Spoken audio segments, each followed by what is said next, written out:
ರಾಜ್ಯದಲ್ಲಿ ಮುಂಗಾರು ಮಳೆ ಕೈಕೊಟ್ಟ ಕಾರಣ ಭೀಕರ ಬರಗಾಲ ಆವರಿಸಿದೆ. ರಾಜ್ಯದ ಎಲ್ಲಾ ಜಿಲ್ಲೆಗಳಲ್ಲೂ ಕೂಡ ಬರ ತಾಂಡವವಾಡ್ತಾ ಇದ್ದು ರಾಷ್ಟ್ರೀಯ ವಿಪತ್ತು ಘೋಷಣೆಗೆ ಆಗ್ರಹ ಜೋರಾಗ್ತಿದೆ.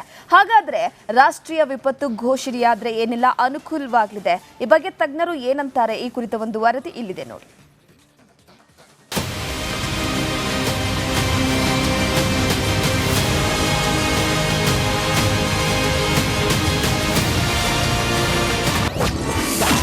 ಕೈಕೊಟ್ಟ ಮಳೆ, ರಾಜ್ಯದಲ್ಲಿ ಭೀಕರ ಜಲಕ್ಷಾಮ, ರಾಷ್ಟ್ರೀಯ ವಿಪತ್ತು ಘೋಷಣೆಗೆ ಹೆಚ್ಚಾಯಿತು ಆಗ್ರಹ. ರಾಜ್ಯದಲ್ಲಿ ಮುಂಗಾರು ಮಳೆ ಕೈಕೊಟ್ಟಿದ್ದು ರಾಜ್ಯದ ಅಷ್ಟದಿಕ್ಕುಗಳಲ್ಲೂ ಕೂಡ ಬರ ತಾಂಡವವಾಡ್ತಾ ಇದೆ. ರಾಜ್ಯದ ಬಹುತೇಕ ಡ್ಯಾಂಗಳು ತಳಮುಟ್ಟಿದ್ದು ಕುಡಿಯಲು ಸಹ ನೀರಿಲ್ಲದೆ ಪರದಾಡುವಂತಹ ಪರಿಸ್ಥಿತಿ ನಿರ್ಮಾಣವಾಗಿದೆ. ಹೀಗಾಗಿ ರಾಜ್ಯದಲ್ಲಿ ರಾಷ್ಟ್ರೀಯ ವಿಪತ್ತು ಘೋಷಣೆಗೆ ರೈತರಿಂದ ಆಗ್ರಹ ಹೆಚ್ಚಾಗಿದೆ. ರಾಜ್ಯದಲ್ಲಿ ನೈಸರ್ಗಿಕ ವಿಕೋಪಗಳು ಸಂಭವಿಸಿದಾಗ ರಾಷ್ಟ್ರೀಯ ವಿಪತ್ತು ಘೋಷಣೆಯ ಕೂಗು ಕೂಡ ಪದೇ ಪದೇ ಕೇಳಿಬರುತ್ತದೆ. ಈ ಬಾರಿ ಮಳೆ ಬಾರದ ಕಾರಣ ರಾಜ್ಯದಲ್ಲಿ ತೀವ್ರ ಜಲಕ್ಷಾಮ ಉಂಟಾಗಿದ್ದು ರಾಷ್ಟ್ರೀಯ ವಿಪತ್ತು ಘೋಷಣೆಗೆ ಒತ್ತಾಯ ಹೆಚ್ಚಾಗ್ತಿದೆ. ರಾಜ್ಯದಲ್ಲಿ ಪ್ರವಾಹ ಅಥವಾ ತೀವ್ರ ಬರಗಾಲ ಎದುರಾದಾಗ ರಾಜ್ಯ ಸರ್ಕಾರದ ಬಳಿ ಇರುವಂತಹ ರಾಜ್ಯ ವಿಪತ್ತು ಸ್ಪಂದನಾ ನಿಧಿ ಸಾಲುವುದಿಲ್ಲ.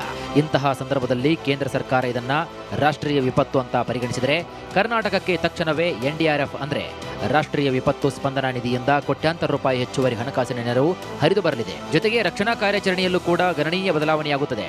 ಅಲ್ಲದೆ ಕೇಂದ್ರದ ಗೋದಾಮುಗಳಿಂದ ಉಚಿತ ಆಹಾರ ಧಾನ್ಯ, ಔಷಧಿಗಳು ಮತ್ತು ತುರ್ತು ಸಾಮಗ್ರಿಗಳು ಕೂಡ ಸಿಗಲಿದೆ. ಇನ್ನೂ ಒಂದಷ್ಟು ದಿವಸ ಆಗಸ್ಟ್ನಲ್ಲಿ ಮಳೆ ಬರುತ್ತೆ ಅಂತ ನಾವು ಊಹೆ ಮಾಡಿದ್ದೀವಿ.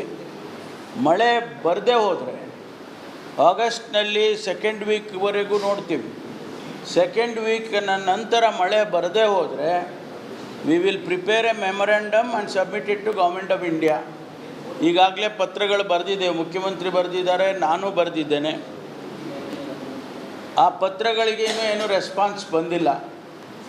ಆಗಸ್ಟ್ 15 ನಂತರ ನಾವು ಮೆಮೊರಾಂಡಮನ್ನು ಕೊಡ್ತೀವಿ. ನಾರ್ಮಲ್ ಆಗಿ ಅವರು ಮೆಮೊರಾಂಡಮ್ ನಾವು ಕೊಟ್ಟ ಮೇಲೆ ಅವರು ಅಲ್ಲಿಂದ ಟೀಮ್ ಕಳಿಸ್ತಾರೆ.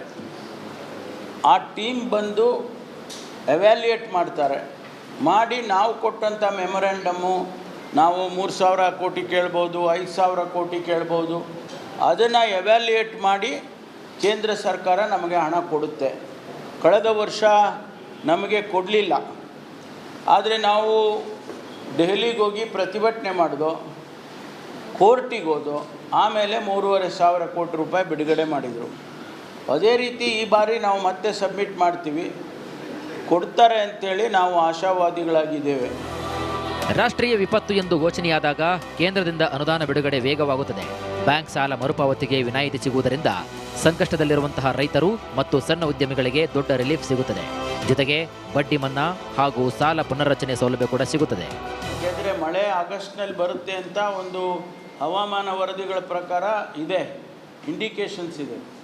ಸಾಮಾನ್ಯವಾಗಿ ಯಾವುದೇ ವರ್ಷ ಬರಗಾಲದ ವರ್ಷದಲ್ಲಿ ಆಗಸ್ಟಿಗೆ ಮುಂಚೆ ನಾವು ಮೆಮೊರಾಂಡಮ್ ಕೊಡಲ್ಲ.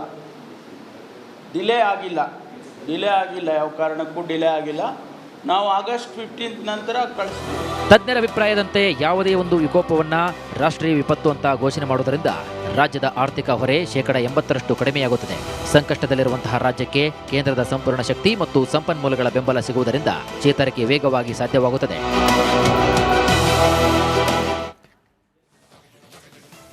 ಪ್ರಮುಖವಾಗಿ ರಾಷ್ಟ್ರೀಯ ವಿಪತ್ತು ಘೋಷಣೆ ಆದರೆ ರಾಜ್ಯಕ್ಕೆ ಸಿಗೋದೇನು ಅಂತ ನೋಡೋದಾದ್ರೆ ಕೋಟ್ಯಾಂತರ ರೂಪಾಯಿ ಹೆಚ್ಚುವರಿ ಹಣಕಾಸಿನ ಸಹಾಯ ಆಗುತ್ತೆ. ಆಹಾರ ಧಾನ್ಯ, ಔಷಧಿ, ತುರ್ತು ಸಾಮಗ್ರಿಗಳನ್ನು ಈ ಸಂದರ್ಭದಲ್ಲಿ ವಿತರಣೆ ಮಾಡಲಾಗುತ್ತೆ. ಜೊತೆಗೆ ಕೇಂದ್ರದಿಂದ ಅನುದಾನದ ಬಿಡುಗಡೆಗೆ ತ್ವರಿತವಾಗಿ ವೇಗವನ್ನು ನೀಡಲಾಗುತ್ತೆ. ಇನ್ನು ರೈತರು ಮತ್ತು ಸಣ್ಣ ಉದ್ಯಮಿಗಳಿಗೆ ದೊಡ್ಡದಾದಂಥ ಒಂದು ರಿಲೀಫ್ ಕೂಡ ಸಿಗಲಿದೆ. ಇದರ ಜೊತೆಗೆ ಬ್ಯಾಂಕ್ ಸಾಲ ಮರುಪಾವತಿಗೆ ಒಂದು ವಿನಾಯಿತಿಯನ್ನು ಕೂಡ ನೀಡಲಾಗುತ್ತೆ. ಇನ್ನು ಬಡ್ಡಿ ಮನ್ನಾ ಹಾಗೂ ಸಾಲ ಪುನರ್ರಚನೆಯ ಸೌಲಭ್ಯವನ್ನು ಕೂಡ ಈ ಸಂದರ್ಭದಲ್ಲಿ ನೀಡಲಾಗುತ್ತೆ. ಇನ್ನು ರಾಜ್ಯದ ಆರ್ಥಿಕ ಹೊರೆ 80% ಕಡಿಮೆ ಆಗಲಿದೆ. ಸೊ ಇದೆಲ್ಲ ಕೂಡ ರಾಜ್ಯಕ್ಕೆ ಸಿಗೋದಾಗಿದೆ.